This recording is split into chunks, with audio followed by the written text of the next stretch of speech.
warahmatullahi wabarakatuh. Alhamdulillah, alhamdulillahirabbil alamin. Wa bihi nasta'in wa ala alihi wa sahbihi ajma'in, amma ba'du.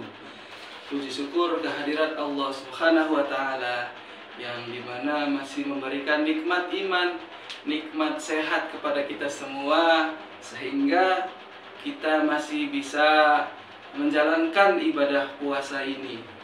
Salawat serta salam kita curah limpahkan kepada junjungan Nabi kita, Nabi Muhammad Sallallahu Alaihi Wasallam, beserta keluarganya dan para sahabatnya. Baik, sahabat Siroja, saya di sini ingin menyampaikan beberapa hal yang akan menemani sahabat Siroja pada kultum kali ini. Kultum itu kuliah 7 menit saja. Baik, untuk materi kali ini saya akan membahas tentang nuzulul Quran. Apa itu nuzulul Quran? Nuzulul Quran adalah turunnya Al-Quran. Kenapa dibahas pada pertemuan Siroja pada kali ini? Karena turunnya Al-Quran itu bertepatan di bulan Ramadan, ya, bulan Ramadan yang pada saat ini kita melaksanakannya. Baik sahabat Siroja, Ramadan itu bulan yang suci. Kenapa bisa suci? Karena ada salah satu tanggal yang Al-Quran tersebut diturunkan. Al-Quran diturunkan oleh Allah Subhanahu wa taala melalui malaikat Jibril yang disampaikan langsung kepada Nabi Muhammad SAW.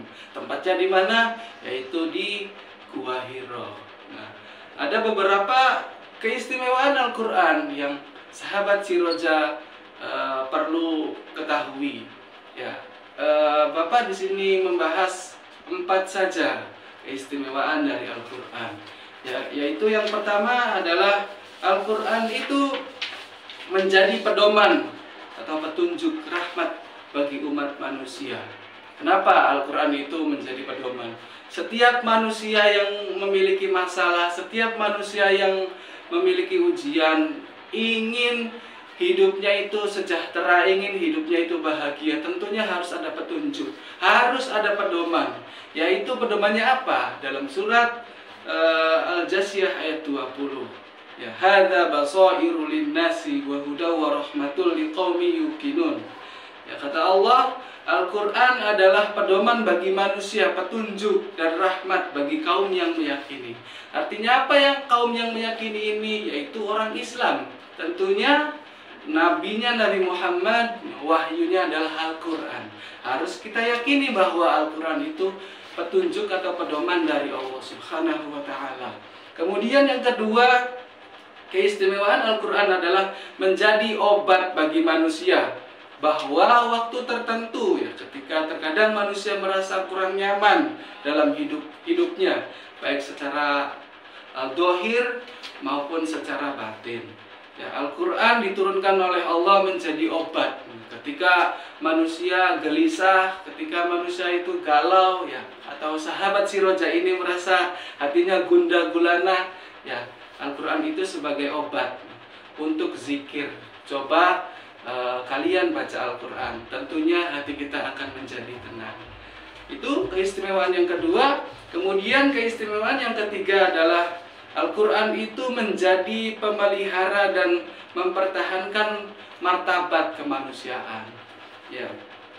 Al-Quran mengajarkan manusia bagaimana cara untuk mempertahankan martabat yang tinggi, yakni memelihara dan mempertahankannya dengan iman dan kebajikan-kebajikan. Dalam surat At-Tin ayat 6, Bismillahirrahmanirrahim, illalladzina amanu wa amilus solihati falahum ajrun ghairu mamnun. Yang artinya, kecuali orang-orang yang beriman dan mengerjakan kebajikan, maka mereka akan mendapatkan pahala yang tidak akan putus-putusnya. Itu artinya keistimewaan Al-Quran yang ketiga ini, ya, menaikkan martabat dari manusia atau menjaga martabat dari manusia tersebut. Sahabat Siroja yang dimuliakan Allah Subhanahu wa taala, keistimewaan yang terakhir adalah Al-Quran itu sebagai pelajaran dan penerangan. Ya, dalam surat Yasin ayat 69, wa ma 'allamnahu syi'ra wa ma yanbaghi lah in huwa illa dzikru wa qur'anun mubin. Yang artinya, dan kami tidak mengajarkan syair kepadanya, kepada Muhammad, dan bersyair itu tidaklah pantas baginya, karena Al-Quran itu tidak lain hanyalah pelajaran dan kitab yang jelas. Artinya apa? Keistimewaan Al-Quran yang keempat ini, Al-Quran itu sebagai pelajaran. Ya, pelajaran apapun. Di situ ada hukumnya, ya, hukum bagaimana memetakan antara hak dan batil, baik dan buruk. Di dalam Al-Quran itu semuanya pelajaran.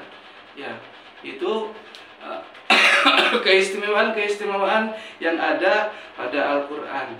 Ya, demikian mungkin yang bisa Bapak sampaikan. Semoga pada nuzulul Al-Quran ini, ya, nuzulul Quran ini, kita sebagai umat muslim bisa memperingatinya. Contohnya bagaimana memperingati dengan sederhana.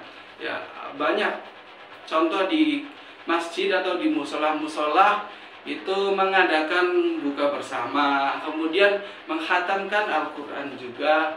Nah, sebagai apa? Sebagai contoh atau menyemangati generasi-generasi selanjutnya supaya cinta terhadap Al-Quran. Apalagi kita siswa-siswi SMP Islam Terpadu Bina Ummah selalu setiap hari itu membaca Al-Quran dan menghafalnya. Nah, semoga pada nuzulul Quran ini kita bisa diridhoi oleh Allah Subhanahu wa Ta'ala, sehingga kita selamat dunia dan akhirat. Ya, itu saja yang bisa Bapak sampaikan. Kurang lebihnya mohon maaf. Wabillahi taufik wal hidayah. Wassalamualaikum warahmatullahi wabarakatuh.